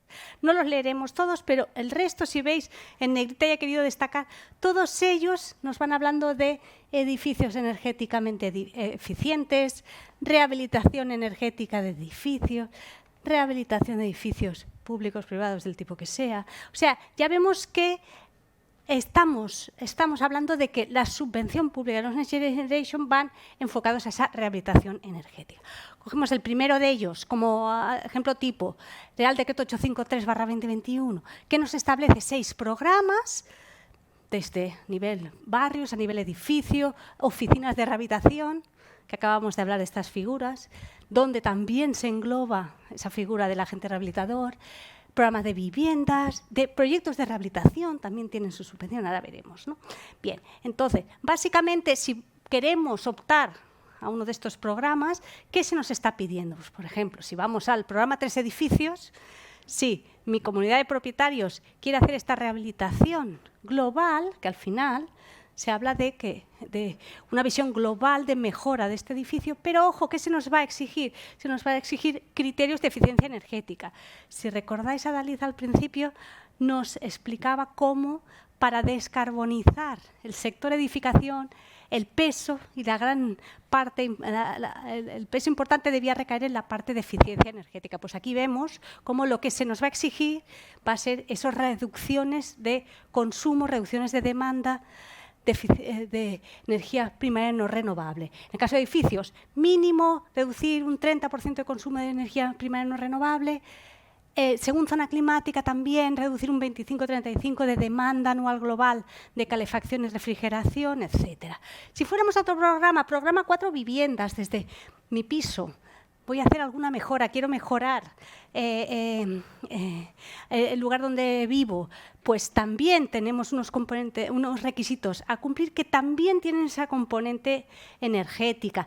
Más laxos, requisitos, manteniendo el primero, siempre se habla de este 30% de reducción de consumo, demanda lo reduciríamos a un 7%, también, si no, un tercer requisito al que podríamos acogernos sería que aquellos elementos en los que actuamos se adapten a las tablas de permeabilidad y de transmitancia térmica del código técnico, etcétera, ¿no? Vemos que siempre en esta línea de eficiencia energética. Un programa 5, por ejemplo, aquí empezamos a ver que también se recibe financiación para la elaboración del libro del edificio existente, del proyecto de rehabilitación, pero ojo también con unas exigencias. Si queremos optar o que se nos financien estos libros libros de edificio existente, se nos pedirá que incluyamos 3 niveles de reducción de consumo, ahora lo veremos a continuación, y luego el proyecto que deberá, no cualquier proyecto de rehabilitación, sino proyectos de rehabilitación que nos cumplan con estos requisitos de eficiencia energética que se nos piden. Entonces, niveles, ¿qué es esto de los 3 niveles? Bien, nos encontramos que a partir de ahora todo lo que sería financiación pública va a ir de alguna forma ligado a la eficiencia energética que logremos y ligado al nivel, al porcentaje que estemos logrando. Por lo que, si estamos en un primer nivel, que es el requisito mínimo, ¿no? Mínimo llegar al 30. Si estamos entre 30 y 45 de reducción de consumo de eficiencia energética, de energía primaria no renovable, pues tendremos un 40% de subvención, con unos límites que nos marca el programa, si hacemos más actuaciones y conseguimos que ese edificio supere el 45% hasta un 60%, ya la subvención será superior, hablaremos de que recibiremos un 65%, y el tercer nivel, ¿no? Si superamos un 60% de reducción de consumo, hablamos ya, fijaros qué cifras, un 80% de subvención de las actuaciones que estamos realizando sobre una propiedad nuestra, ¿no? Sobre lo que sería un edificio, una vivienda. Y ojo, también, no entro a comentar, pero que sepáis, como hablábamos de este componente 2, tiene inversiones, tiene reformas, pues hay reformas fiscales para también animar y potenciar que se realice esta eficiencia energética, este cambio un poco de paradigma hacia descarbonización. Y hablamos de deducciones fiscales, por ejemplo, en cuanto a rehabilitación a nivel edificio, puedes tener unas deducciones de hasta el 60% de la parte no financiada que te repercutirían en lo que sería tu IRPF, tu renta. Bien, entonces, ¿qué representa esto en concreto para la profesión nuestra de arquitectos y para poder optar a estas ayudas? ¿Qué documentación se nos está empezando a exigir y debemos ser capaces de alguna forma de realizarla, ¿no? Hablamos de certificados energéticos, que también hemos ido hablando, de este libro de edificio existente, del principio de DNSH, Do Not Significant Harm, de no causar perjuicio significativo al medio ambiente. Bien, ¿esto qué significa? Significa que para los Next Generation tenemos los certificados de eficiencia energética como documento básico que nos marcará el nivel de subvención que se recibe. Ojo, ya no estamos hablando de un documento más para alquilar, vender una vivienda que tiene que haber un certificado, sino, ojo, que ahora se nos piden varios certificados, cómo era este edificio antes de hacer estas actuaciones, cómo estimamos que va a ser después con el certificado de proyecto, cómo será, cómo realmente conseguimos que sea una vez se ha realizado la obra, y esta comparativa entre certificados es lo que nos da esos niveles, ¿no? A qué porcentaje hemos llegado y el que nos marca la financiación obtenida. Importante, el certificado es una herramienta, un documento que elaboramos nosotros como arquitectos, y ojo que si en fase final resulta que no hemos llegado al porcentaje que estimábamos en un certificado de proyecto, se nos puede revocar la ayuda. O sea, aquí ya tenemos una responsabilidad de hacer estos certificados con cierta veracidad y concreción. Bien, segundo documento que se nos está pidiendo, el libro de edificio existente, que hemos visto que había un programa para ello. En el bloque 1, primer punto que aparece, ITE, ¿no? Dentro de este libro que tenemos la ITE. ¿Qué se toma con la ITE? Planteada como el ID del edificio, que veremos, que es este previo al pasaporte, al registro digital del edificio, que también, segundo bloque, Albert Cuixí nos hablará, cómo ya se empieza a tomar un ID, el DNI del edificio como base para tener un registro de todo lo que le va ocurriendo a este edificio, ¿no? También en el segundo bloque que se nos exige en este estudio potencial de mejora, plan de actuación. ¿Recordáis? Os decía, en este nivel de edificio tienen que haber los 3 niveles de reducción. Ahora se hacen unas actuaciones, pero llegamos a este 30%. Pero ojo, ¿qué tenemos que hacer? Estudiemos y planteemos qué actuaciones se deberían hacer para llegar al segundo nivel y cuáles para llegar al tercero. Y esto calendarizarlo en un plan. Si os fijáis, aquí en el fondo lo que estamos haciendo es descarbonizando o planteando la descarbonización por fases de este edificio, ¿no? En el fondo es lo que se nos está exigiendo.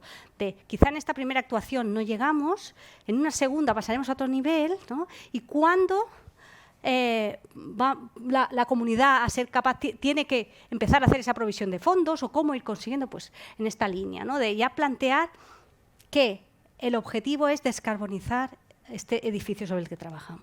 Y tercera herramienta, documentación nueva, en este caso, que hasta ahora no se nos exigía, pero ahora es un requisito para poder optar a la financiación, que es dar cumplimiento dentro de lo que es el principio del DNSH, que también hemos ido comentando, el Do Not Significant Harm, no perjuicio significativo al medio ambiente. Tenemos 2 aspectos a los que deberemos dar cumplimiento. Por un lado, justificar que se da cumplimiento a la circularidad en lo que es el diseño del edificio, el diseño y las técnicas de construcción, y por otro lado el 70% del peso en residuos que se preparen para el reciclaje, reutilización, etcétera.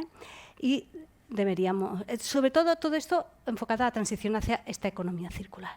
Bien, y para acabar, conclusiones que nos encontramos ya sobre la mesa con estos Next Generation. La descarbonización ya ha llegado, no es futuro, pongo aquí. Parece que lo vemos aún lejano, ¿no? Como hablamos de estos objetivos 2030-2050 que nos planteaban los compañeros, lo vemos muy lejos, pero ojo, ya a día de hoy se nos están exigiendo, pues como veis con estos fondos, que ya estemos aplicando conceptos y ya estemos empezando a andar en este camino a descarbonizar nuestro parque edificado, ¿eh? Segunda conclusión, es una oportunidad actual de trabajo. Realmente nos encontramos que con estos fondos, que como habéis visto en poco tiempo, mucho dinero que se puede lograr y que está enfocado a esta rehabilitación, nos encontramos que se está pidiendo implica aprendizaje. Tenemos que ponernos al día o o bien nosotros irnos formando todos estos conceptos que hemos ido viendo de circularidad, eficiencia energética, sostenibilidad, nuevos programas para realizar estos certificados y demás, o estas alianzas con colegas que se dediquen a estos aspectos, ¿eh? Entonces, saber que desde los colegios profesionales podéis o se os da esta formación, por ejemplo, desde aquí Cataluña, pues con la Escuela SER, y que estamos a vuestra disposición para lo que queráis. Gracias, muy amables.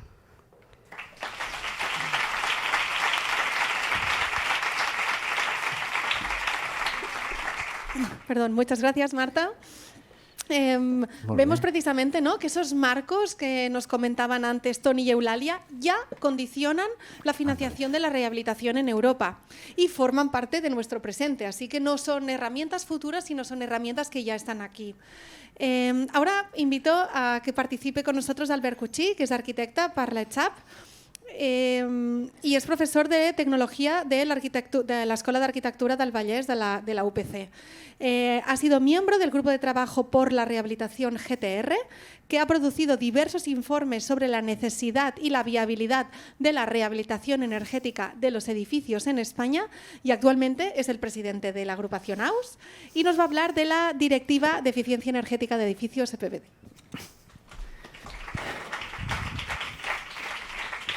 Muchas gracias, Sonia. Muchas gracias a todos por estar aquí. Yo, en realidad, a esta jornada no le hubiera llamado descarbonizando la arquitectura. Yo le hubiera llamado la que se nos viene encima.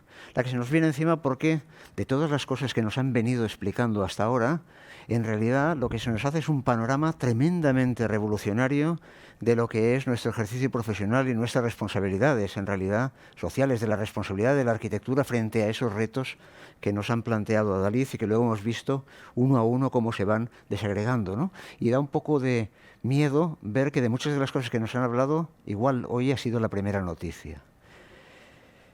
Eso que se nos viene encima, en realidad, ya hace tiempo que lo vamos viendo, ¿no? El código técnico nos va mandando cada vez cosas más raras, consumo de energía primaria no renovable, palabras, instrumentos como la certificación energética, como el HULC, ¿no? Cuestiones de alguna manera que van irrumpiendo en lo que era nuestra práctica profesional y que poco a poco añadíamos sin ver que son elementos que cambian y están cambiando, y hace tiempo que van cambiando lo que debe ser, como les decía, nuestra orientación profesional. De hecho, esto tiene un instrumento, que es el instrumento que está ahí arriba y que va destilando, que son las directivas, la Directiva Europea de Eficiencia Energética de los Edificios. ¿Por qué solo una? Una que, como veremos, va corrigiendo sus alcances, ¿no? Y que lo que pretende es marcar objetivos, definir lugares donde debemos estar, marcarlos y a partir de ahí ir transformando los ámbitos, los marcos en los cuales nos movemos para asegurar que llegamos hasta ahí. En realidad todo esto, aunque nos parezca que es una cuestión relativamente reciente, hace mucho tiempo que empezó, ¿no? A mí me gusta mucho esta gráfica que le debo a Fabián López, que esta tarde lo conocerán, que refleja la evolución en dólares de hoy, es lo que tenemos aquí en esta columna, dólares de hoy, el precio de una commodity fundamental, el precio del petróleo. Piensen que el petróleo es el 33% de la energía primaria que consumimos, o sea, es el pan nuestro de cada día, ¿eh? Uno de los problemas que tenemos es que es el 33% es el petróleo y hoy en día el 81% de la energía que utilizamos son combustibles fósiles. Por cierto, hace 10 años era el 80%, o sea, van mejorando las renovables, pero vamos aumentando el consumo energético. Bien, esta gráfica marca el precio a lo largo del tiempo. Lo que hay abajo en el horizontal es el tiempo. Podríamos empezar la gráfica por aquí, ¿no? Después de la guerra mundial, bueno, tenemos un precio del petróleo que poco a poco va bajando, tiene una cierta pendiente de reducción, hasta que a principios de 1970, por causa de la guerra árabe-israelí, las sociedades occidentales se ponen del lado israelí y los árabes, como represalia, cierran el grifo del petróleo. Cierran el grifo del petróleo y una cosa muy necesaria, pero que estaba a $20 el barril, $20 de hoy, Estamos hablando de dólares hoy para que se entienda mejor. Sube de golpe hasta casi 60 dólares. Sube hasta 60 dólares. Eso es el shock. Un shock petrolífero, lo llamo el shock del petróleo. Durante un tiempo se mantiene en unos precios altísimos y esto genera una crisis brutal y muy transformadora de lo que era el modelo productivo hasta ese momento, ¿no? Pasan cosas muy raras. Yo, de hecho, estuve en la carrera durante esta época, la segunda mitad de los años 70, ahora ya ven que soy un boomer, y en ese periodo a mí me enseñaron todo tipo de energías alternativas, incluso las placas fotovoltaicas, que en ese momento era una cosa que tenían los satélites que daban vueltas al planeta, o sea, era una cosa de high-tech. Pues en ese momento nos lo enseñaban, porque a ese precio del petróleo prácticamente cualquier tecnología de captación y gestión energética entraba en el precio. Todavía ese shock se prolongó más debido a la guerra Irán-Irak, la guerra entre el Ayatollah Khomeini y Saddam Hussein, que en algún momento de su dilatada historia, porque duró bastante, fue muy sanguinaria, llegó a cerrarse el estrecho de Hormuz y por tanto no salir petróleo del Golfo Pérsico, que como saben es una de las principales fuentes de petróleo en ese momento. Eso hace que llegue hasta 120 euros de hoy el barril de petróleo. Y en ese momento, en una respuesta a todas esas situaciones, aparece la norma básica de la edificación, condiciones térmicas de 1979, que de alguna manera es la primera vez que dice, oigan, hemos de controlar, porque miren el precio de la energía, hemos de controlar que los edificios no pierdan demasiada energía para conseguir las condiciones de habitabilidad. Y por tanto, arquitectos, pongan un poco de aislamiento ahí, 3, 4 centímetros, ¿no? Un poco. De hecho, esto remedaba un Real Decreto que se hizo en este momento, dentro de un programa que se decía, aunque usted pueda pagarlo, la energía, España no puede, ¿no? O sea, esa primera idea de dependemos demasiado de eso, vamos a tener que cambiar de modelo. No obstante, en ese tiempo empezó a bajar el precio del petróleo, a veces más radicalmente, a veces menos, tanto con una punta porque a alguien se le ocurría invadir Kuwait y había que volver por ahí, etcétera, pero de alguna manera en un periodo aproximado, como ven, de unos 20 años, el petróleo cayó muchísimo de precio hasta volver prácticamente a lo que sería la continuidad de esa línea que ven ahí, digamos por debajo incluso de los 20 dólares el barril. Bien, pero a partir de ahí empezó un rally, una subida de precios continuada que ya va manteniendo con grandes cambios, ¿no? Eso marcó un punto de inflexión que es lo que se llama el peak oil. O sea, un momento en el que ya no son cuestiones políticas las que determinan el precio del petróleo, sino que es otra cosa. Lo que King Hoover había hablado, que era un geólogo del Servicio Geológico de Estados Unidos, marcaba como el peak, o sea, el momento de máxima producción. A partir de ahí quedaba petróleo, pero esos petróleos son más difíciles de sacar, son más conflictivos, son petróleos más profundos, etc. Y a partir de ahí el precio tiene que subir porque simplemente el rendimiento para extraerlo es mucho menor, ¿no? Ese momento es el peak oil y empieza una subida del petróleo que se va manteniendo y ya nunca va a bajar más de los 40, 50 dólares. Pero en ese momento quien reacciona, en primer lugar, es la Unión Europea. Se da cuenta de que eso es un cambio de modelo, es un cambio de gestión, entiende lo del peak oil y, como sabe que el consumo de energía en los edificios es un factor fundamental, en 2002 saca la Directiva de Eficiencia Energética de los Edificios. La directiva que va a regular la gestión, el uso de la energía en la edificación. Empieza aquí. Nosotros vemos sus primeros resultados justamente cuando vuelve justo antes de la caída del 2008, la crisis del 2008, se transpone en el Código Técnico de 2006, como es una directiva europea, debe ser transpuesta por los códigos nacionales. El Código Técnico lo hace en 2006 y es la primera vez que empiezan a aparecer criterios de ese tipo después de la norma básica de 1979. A partir de ahí, la caída vuelve a subir y la directiva va sacando continuamente nuevas versiones, va ajustando la directiva a los objetivos que se pretenden lograr desde Europa a medida que evoluciona esa crisis energética y esa crisis ligada a ella ambiental.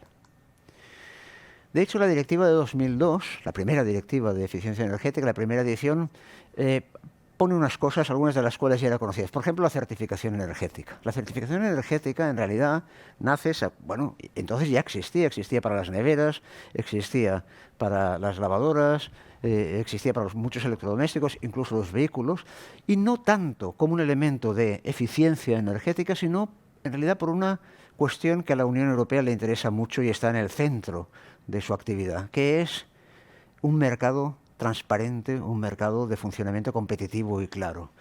En realidad la certificación energética no aparece tanto por cuestiones, digamos, ambientales o ligadas a la crisis de la energía, como para informar al usuario de que el coste de aquella nevera que ha comprado, de aquel frigorífico, de aquella lavadora o de aquel coche, no es simplemente el precio de compra, sino que luego va a tener un precio que es el coste de la energía que ese aparato va a consumir. Y por tanto, informarle, digamos, transparencia de mercado, a lo mejor esta es barata, pero a la larga se te hará cara porque tienes que pagar todo eso.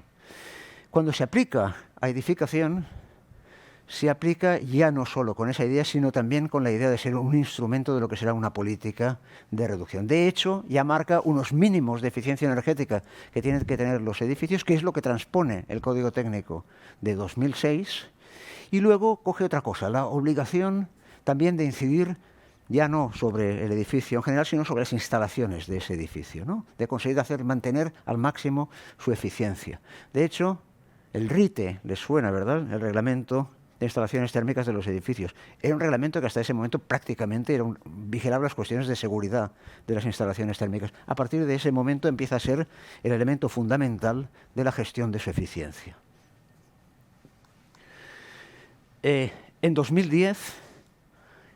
la versión de la directiva de 2010 va ya un paso mucho más allá. Dice, no tenemos que tener unos mínimos de eficiencia energética, sino que hemos de calcular cuál es la máxima eficiencia que se puede conseguir en un edificio, siempre dentro de la visión de la Unión Europea de que no puedes obligar a nadie a gastarse dinero que luego no pueda realmente serle rentable. En este caso, ese dinero que se invierte en eficiencia energética recuperado con los ahorros energéticos, ¿no? Y por tanto, mínimos, no tanto mínimos de eficiencia energética, sino requisitos en función del coste óptimo, de cuál es el coste que me da,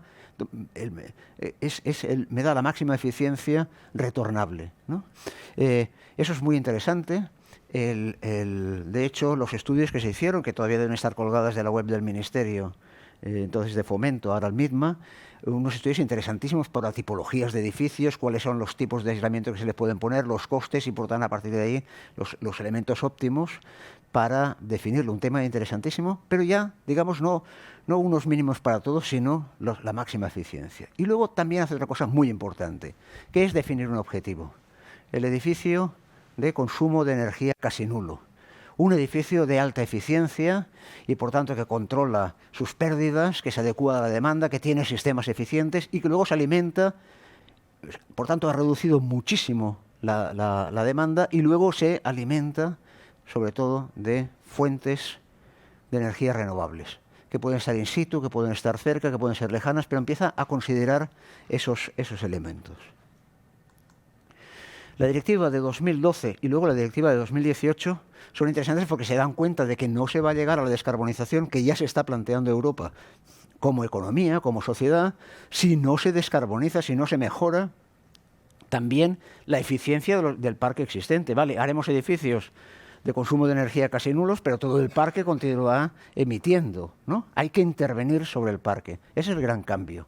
El cambio de decir la labor no está, como ha sido siempre en el sector de la edificación, la construcción de edificios nuevos, sino que el reto está en la transformación del parque, en el aumento de la eficiencia energética del parque.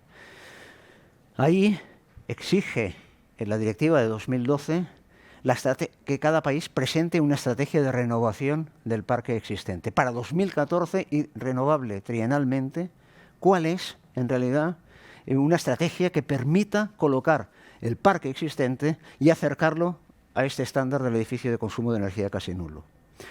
Fue interesante, nosotros trabajamos ahí, luego en el segundo bloque se lo explicaré mejor. Hubo una estrategia que se presentó en el 2014, la estrategia española. Este es el cuadro con el que BPI, que es el instituto que evalúa las políticas en estos ámbitos de la Unión Europea, analizó con diferentes demandas, descripciones, y con diferentes categorizaciones, muy superficial, perdido, incompleto, adecuado, bueno, muy bueno, ejemplar, las estrategias que le enviaron los diferentes países. Cuanto más verde, mejor. Fíjense la que tiene más verde. Yep, España, por una vez lo hicimos bien. La siguiente, en 2017, también por el BPIE fue muy valorada, aunque vino con una pregunta detrás. La estrategia es buenísima, ¿por qué no la ponen en práctica? ¿No? ¿Por qué no se ponen ahí a hacerlo? Pero en ese sentido, la directiva del 2012 marcaba ese camino. Hay que intervenir, marcaba y por tanto definía para el sector el objetivo esencial. De hecho, fíjense a qué les van el dinero que nos explicaba antes Marta en este sentido.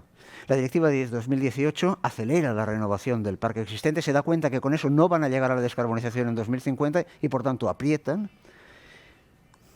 Y la directiva que tiene el borrador del 2021 y que probablemente se apruebe el año próximo, el 2023, ese borrador ya es una directiva que diría que daba un salto, un cambio de ambición que nos debe permitir realmente definir un nuevo sector, definir objetivos muy ambiciosos para el 2050 para todo el parque y que de hecho define un nuevo sector. Esas cosas que nos iban cayendo, energía primaria no renovable, la certificación energética, etcétera, cosas de las que ya nos han venido hablando en estas presentaciones anteriores, todo eso se articula de una manera clara, ¿no? Los objetivos de la directiva de 2021, ya digo que probablemente será la directiva de 2023, son reducir las emisiones de gases de efecto invernadero de los edificios y su consumo de energía final de aquí a 2030 y establecer una visión a largo plazo para los edificios para garantizar que todos los edificios se ajusten a los requisitos de neutralidad climática para 2050. El objetivo es ese, y por tanto es una definición y da los instrumentos para hacer esa definición de un nuevo sector. De hecho, esto es un poco el listado de las cosas con fechas, aunque ese es el borrador originario, seguramente las fechas se moverán un poco. Los objetivos de esa directiva que tiene el borrador de 2021, pero que acabará siendo 2023. La primera es un nuevo objetivo, parque cero emisiones en 2050. Como toda la economía europea, en 2050 no se deben generar emisiones de gases de efecto invernadero en el parque. Y pone ese nuevo estándar, edificio cero emisiones, non-EAR Zero Energy Building, cero emisiones, los nuevos públicos en 2027 y todos los edificios en 2030. ¿De acuerdo? Por tanto, pone unos objetivos de 2030, todos los edificios tendrán que ser cero emisiones. Y de hecho, en el anexo, vamos a ver si llega al anexo, nos marca incluso cuestiones muy concretas como el consumo de energía para los edificios, naturalmente, todo es renovable, para los edificios en función de su uso y de el área, en nuestro caso el área mediterránea en la cual está. Más cosas que ya hemos visto, el potencial de calentamiento global. O sea, no solo las emisiones durante el uso del edificio, sino las embebidas, las emisiones en la fabricación de los materiales y los recursos que el edificio utiliza a lo largo de su ciclo de vida. De momento va a decir, primero vamos a tener que aprender a calcularlos y por tanto vamos a tener la metodología de cálculo antes de 2027 para los edificios públicos y todos antes de 2030 y a partir de ahí cuando sepamos calcularlo, haremos unas líneas de base. ¿A cuánto estamos construyendo ahora? ¿A cuánto estáis construyendo? ¿Cuántos kilos de CO2 por metro cuadrado usa la fabricación de materiales de vuestros edificios, de los edificios que proyectamos? Saber esa línea de base y a partir de ahí buscar benchmarks. Bueno, ¿cuánto podemos reducirlo y a qué coste y en qué plazos? Por tanto, ese es el inicio de la introducción de ese elemento aquí. Y, naturalmente, la renovación en profundidad de los edificios existentes en 2050. Todos los edificios, no solo los nuevos. Y, por tanto, la tarea está ahí. Lo siguiente, un elemento crítico. Alguien lo ve como se acabó la zanahoria, ahora viene el palo. Yo creo que no es así y que no debemos verlo así. Que son los MEPs en sus iniciales inglesas, normas mínimas de eficiencia energética. ¿Qué quiere decir eso? Que los edificios, a partir de cierto momento, a partir de ciertas fechas, deberán tener una certificación energética mínima. Por ejemplo, vamos a poner en edificios residenciales, que siempre resulta más duro. Antes de 2030, el edificio ya no puede ser una G. Todos los edificios G tienen que haber pasado como mínimo a F. Y si no, ¿qué? No se pueden vender o alquilar. qué fuerte. No, me van a decir, la casa donde vivo, la letra que tiene que tener, me van a forzar. No, la casa donde vives nadie te dice nada. Pero si tú sacas un edificio, una vivienda al mercado, te están poniendo un producto. En este momento no eres un habitante, eres un agente económico. Y por tanto no puedes poner en el mercado un producto que no pueda estar homologado. Y por tanto tienes que ganar esa letra antes de 2030.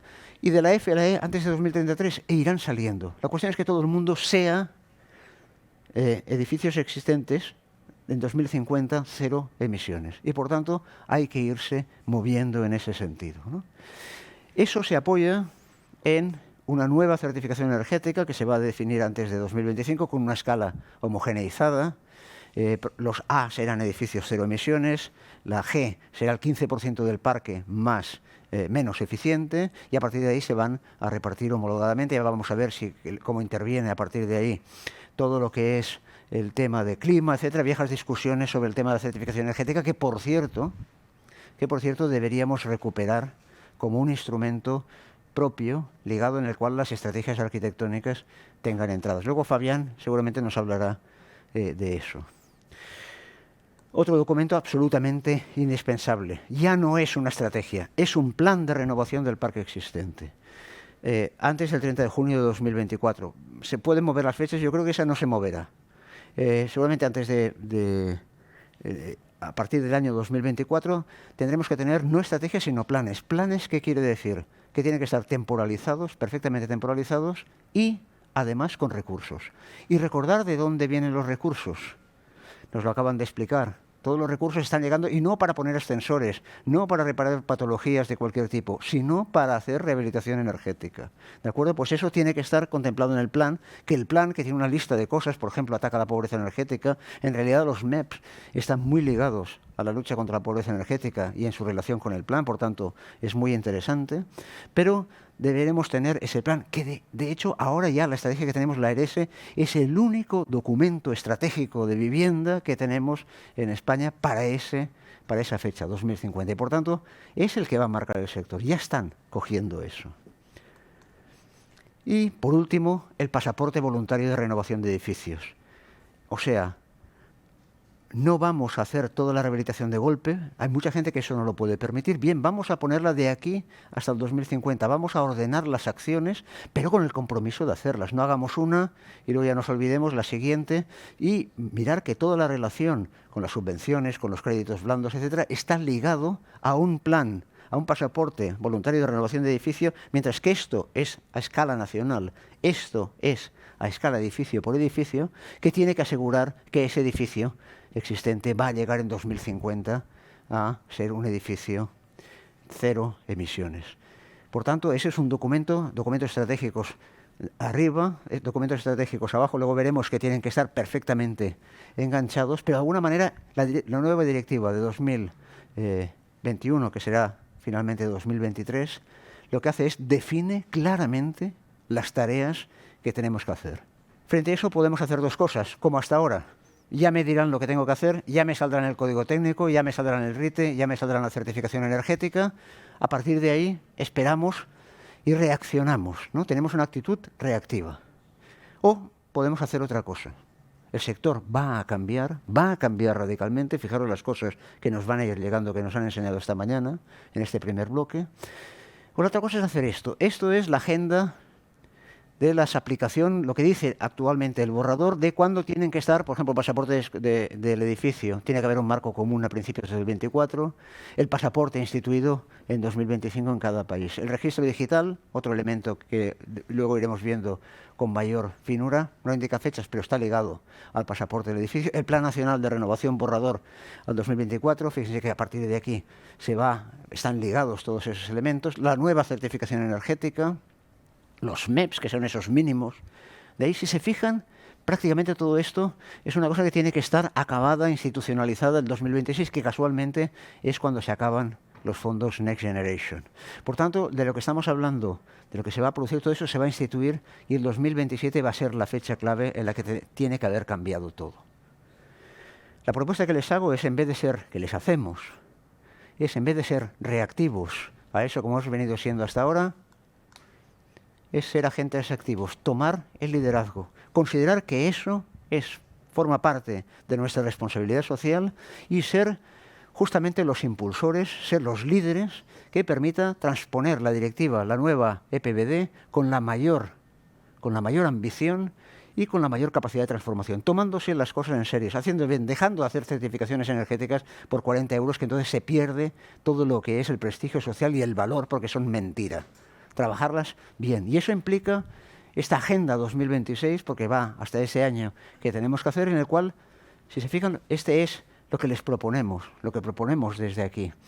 Adelantarse, a tener nosotros nuestro borrador del pasaporte del edificio, tener nuestra propuesta que en realidad tenga que ver con la del marco común, porque estamos influyendo ahí, porque en Europa las cosas se hacen así. Los stakeholders se presentan, se debate, se discute y se toman decisiones. Poner ahí. Y luego, sobre todo, una vez nuestra propuesta esté en marcha, formación y acreditación. Yo recuerdo una reunión en la que, en el Ministerio de Vivienda, todavía entonces, cuando la certificación energética, que los capitanes de barco decían que ellos también querían certificar energéticamente los edificios, que ellos también podían, estaban calificados. En ese sentido, a mí me es igual, es como aquello, todos los arquitectos sabemos hacer una certificación energética. ¿Quién realmente sabe hacer una certificación energética aquí? Levante la mano. Bien hecha. Claro, al final sí que sabemos, ya estamos muy cerca y estamos más cerca que un capitán de barco de adquirir la formación necesaria para hacer una certificación energética. Pero hay que formarse, y luego otra cosa que ya está en la EPBD, pero ya estaba en la actual, acreditarse. Y luego defender esa acreditación. Lo mismo para el registro digital del edificio. Formación, acreditación para las diferentes cosas, porque eso tiene una tirada, como veremos, muy larga. O en el Plan Nacional de Rehabilitación hemos de estar en el debate, hemos de colaborar en el borrador, hemos de estar en la cocina de ese plan. O de la nueva certificación energética, generar debates, que entre el bioclimatismo y entre en cosas, y estar a partir de ahí también en formación y acreditación, y exigir que esa formación y acreditación exista. Lo mismo en el potencial de calentamiento. Casi todos los proyectos pasan por visado. Tenemos la oportunidad de recoger esa información y transformarla para calcular esos baseline, para informar a cada arquitecto en cada proyecto cómo está respecto a otras cosas y, por tanto, ser los primeros que tengamos capacidad y posibilidad de dar informaciones y de establecer baselines y después de intervenir en los benchmarks, ¿no? Y por último, y muy importante, y nos lo han explicado, intervenir también, integrarnos en la discusión del New European Bauhaus, esencialmente en lo que es todo el tema de la etiqueta, que va a marcar qué edificios, qué actividades, qué promociones van a tener esa etiqueta y, por tanto, detrás de eso la financiación.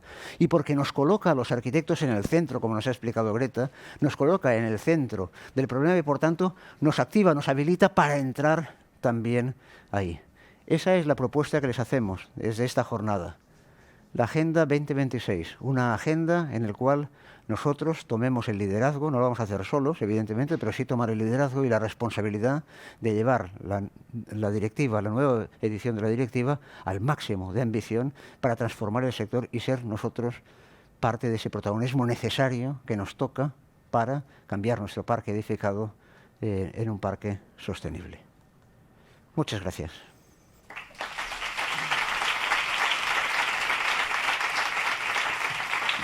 Muchas gracias, Albert. Es cierto que esta evolución de la directiva marca la línea hacia una arquitectura descarbonizada y que la iniciativa de la Agenda 2026 precisamente nos permite esa transposición ambiciosa para que pueda resultar transformadora y que debería aprovechar también incluir, ¿por qué no?, algunos criterios de salud, ya que generan grandes impactos en la sociedad, como son la calidad del aire, la iluminación cronobiológica o la reducción a la exposición de contaminantes químicos y disruptores endocrinos, tanto en compuestos orgánicos volátiles como persistentes. Hasta aquí esta primera mesa. Os recuerdo que tenéis el código QR para poder pasarnos vuestros comentarios, ya que se nos ha hecho muy tarde y no podemos hacer abrir micros, ¿no?, para participar activamente. Entonces, daremos respuesta a todas vuestras dudas y comentarios próximamente. Os esperamos a la tarde. Por favor, volved puntuales. Gracias.